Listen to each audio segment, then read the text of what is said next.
Hola, bienvenidos al podcast de la asignatura Práctica de Integración Infancia. Soy la maestra Cristian y en esta ocasión vamos a platicar del tema la sexualidad infantil. Es importante mencionar que el abordaje que se realizará está basado en la teoría psicoanalítica de Sigmund Freud. Y también me gustaría empezar este tema mencionando la diferencia entre sexualidad y genitalidad. La sexualidad es un aspecto mucho más amplio en la vida de las personas que está indicado principalmente por las pautas y las normas culturales, sociales y familiares que se esperan del comportamiento de una persona dependiendo si es hombre o si es mujer. Y lo genital hace referencia a los órganos de cada una de las personas, es decir, el pene o la vagina. Es muy importante tener en cuenta esa idea porque la sexualidad infantil es algo que está presente, como su nombre lo dice, desde los primeros años de vida. Sin embargo, las manifestaciones de la sexualidad no son las mismas en la infancia que en la vida adulta. En la vida adulta regularmente tienden hacia la procreación, que es lo que se considera como algo normal. Sin embargo, sabemos que hay también una variedad de manifestaciones en la vida adulta. Pero específicamente las manifestaciones de la sexualidad infantil se caracterizan por la relación que está íntimamente ligada con el cuerpo. Una de estas primeras manifestaciones es el chupeteo. Freud nos menciona que desde los primeros días de vida, el reflejo de succión juega un papel muy importante, donde los labios, donde la boca van a ser el vehículo para alimentarse, pero también para tener una sensación satisfactoria. La succión produce un placer que está ligado con la atención que se concentra en el niño y muchas ocasiones hemos visto que esto incluso les permite conciliar el sueño. No solamente está la succión del pecho materno o de lo que pueda llegar a sustituir esta alimentación como la mamila. También hay momentos donde los niños chupan su dedo, algún otro objeto como el chupón o cualquier otra parte del cuerpo. Esta es una de las primeras manifestaciones que es importante tener en cuenta. La segunda manifestación es el autoerotismo, donde la satisfacción está basada en el propio cuerpo. Y hay varios puntos importantes o esenciales donde las funciones fisiológicas van a tener una importancia habitual. Es decir, es de vital importancia mencionar esto porque la contracción de los músculos va a jugar un papel muy importante no únicamente en los primeros años de vida, sino en una de las organizaciones pregenitales que vamos a platicar más adelante. Aquí también es necesario resaltar que la satisfacción que causa el succionar el alimento se va separando de esa necesidad de nutrirse. Es decir, este reflejo de succionar o estos movimientos que se hacen ya poco a poco de manera voluntaria se busca una satisfacción corporal específicamente, que es la base del autoerotismo. Hay una importancia fundamental en las sensaciones corporales que se producen en la infancia, ya que está en juego el desarrollo de las zonas erógenas. Comúnmente en nuestra sociedad se cree que las zonas erógenas se limitan a los genitales o algunas otras zonas específicas que son socialmente bien vistas, por ejemplo, el cuello, las orejas en algunas personas, incluso los labios. No es una zona genital, pero es una zona erógena que está consensuado como algo normal. Sin embargo, Freud nos menciona que en este desarrollo de la infancia es relativamente normal o común que cualquier otra parte del cuerpo pueda llegar a ser considerada como una zona erógena. Entonces, por eso es que se pueden llegar a desarrollar algunas predilecciones como zona específica de placer, el pie, el codo, la rodilla o cualquier otra parte que pudiera considerarse inusual, pero que no necesariamente tiene que ser vista de esta manera. Más bien nos está remitiendo a una elección de objeto, a un desarrollo de una zona erógena que se dio en la infancia. Otro punto muy importante es hablar de las organizaciones pregenitales. Hay algunas personas que le atribuyen a Freud el desarrollo de las etapas psicosexuales. Sin embargo, en este texto, Freud no menciona ni utiliza esas frases en ningún momento. Nos habla de organizaciones pregenitales que son importantes o que van marcando las características de los niños, del comportamiento incluso, pero no son etapas, porque el pensar en etapas nos puede dejar la idea de que es algo que tiene que vivirse de manera cronológica, y aunque nos da un rango aproximado de edad en el que se viven, esto no significa que pueda llegar a quedar fijada una cierta cantidad de energía en una de estas fases o en una de estas organizaciones y tener implicaciones o repercusiones en la vida adulta. Por ejemplo, si alguna persona tiene una fijación en esta fase oral, es muy común que cuando es adulto pueda llegar a tener cierta predilección por beber, por fumar, por comer dulces o comer mucho. Es decir, está investida de alguna manera esta manifestación de la sexualidad en la infancia en la vida adulta. Específicamente, la organización pregenital oral o caníbal nos habla de que la actividad sexual no está separada de la absorción de alimentos. El fin sexual consiste en la asimilación del objeto, modelo de aquello que después desempeñará un papel psíquico como identificación.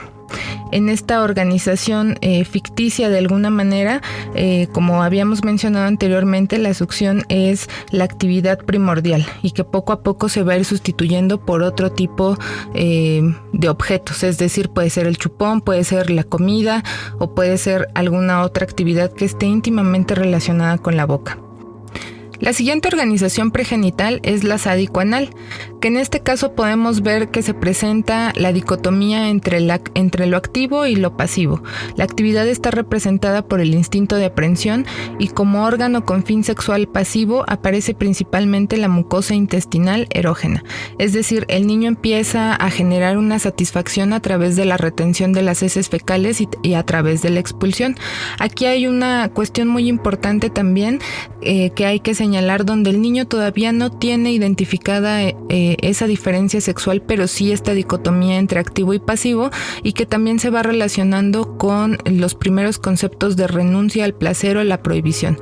Es decir, que los padres le enseñen al niño dónde y en qué momento o de qué forma es que tiene que defecar o expulsar eso de su cuerpo, es una ofrenda que hacen los niños de someterse de alguna manera a las normas que le están imponiendo, a dejar de lado esa satisfacción de hacerse donde quieran y como sea y de la forma que sea, sabiendo que los padres lo van a limpiar. No lo digo como un saber consciente, sino como una sensación que está basada en sensaciones placenteras. Pero al ellos avisar o aprender a controlar sus esfínteres, en este caso, es ese primer regalo, esa primera someterse a los contextos sociales, culturales y familiares principalmente. La siguiente organización pregenital es la fálica.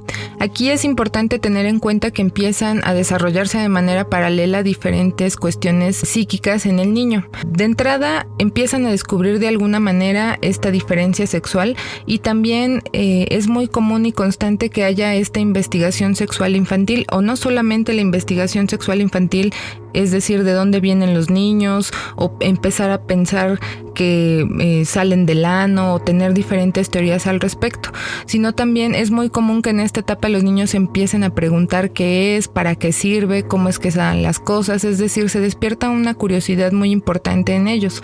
Pero también la sexualidad no es algo diferente o algo que pase desapercibido. Es común que se den cuenta las diferencias entre los hombres y mujeres, desde cuestiones más visibles como es los rasgos físicos o la vestimenta, pero sobre todo la diferencia de los genitales es algo que deja una huella muy importante.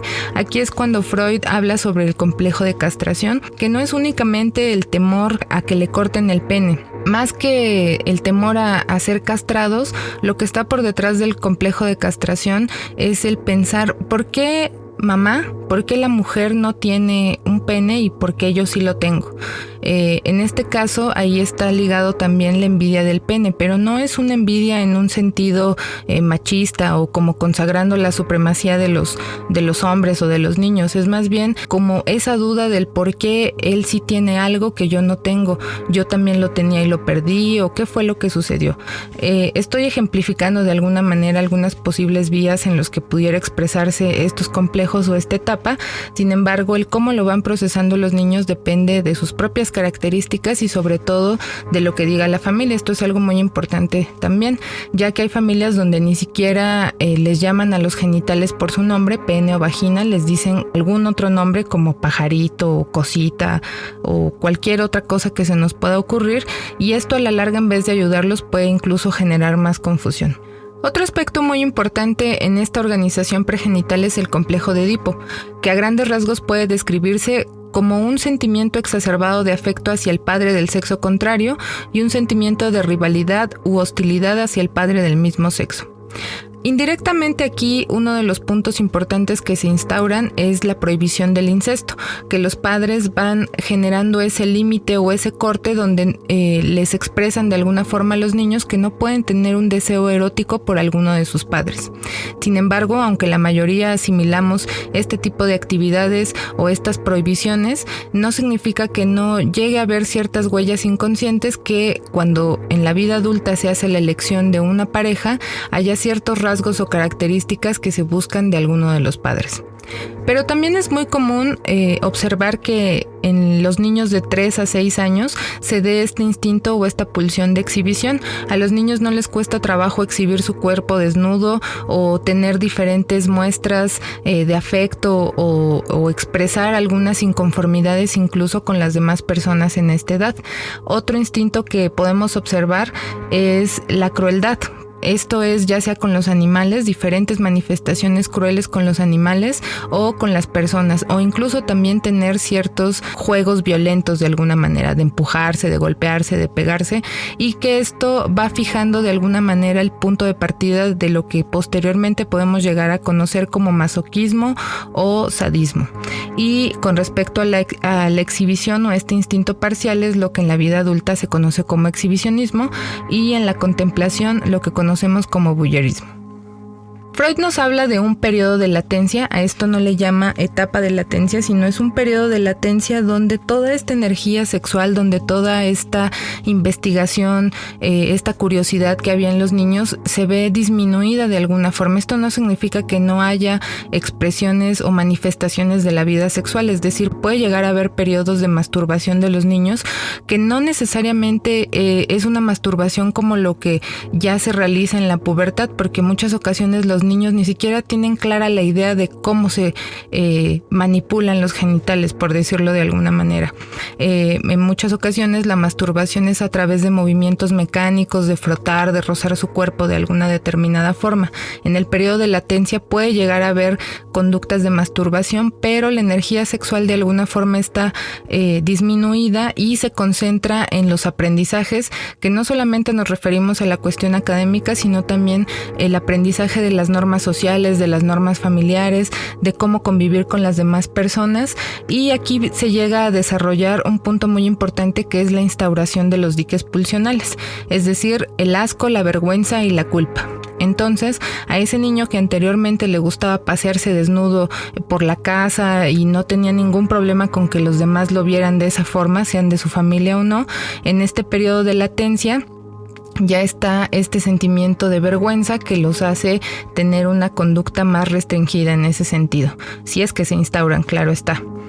Y otro punto importante en este periodo de latencia es que se empieza a formar una cuestión reactiva, es decir, cuestiones que pudieran llegar a ser placenteras pueden llegar a convertirse en estímulos displacenteros, o también se puede generar una sublimación, es decir, estos impulsos sádicos pueden canalizarse de alguna manera a una actividad que es socialmente aceptada. Si el niño llegaba a tener juegos muy violentos, a lo mejor le llama la atención ir a clases de taekwondo, de karate, de fútbol americano, donde hay otro tipo de contacto, pero que está regido por reglas, por normas, por otros lineamientos importantes. Para finalizar, la pubertad y la adolescencia anuncian una transformación en el cuerpo, pero también una transformación a nivel psíquico, donde aquí ya estamos en una organización completamente genital, donde la primacía de los genitales hace su aparición y va a marcar el camino y la búsqueda de las experiencias sexuales y de la construcción psíquica. Este tema de la sexualidad en la adolescencia lo vamos a desarrollar con más detalle en otro podcast. Es así como llegamos al final de este importante tema. Espero que haya sido de tu agrado. Cualquier duda o comentario, por favor, házmela llegar y nos escuchamos en la próxima.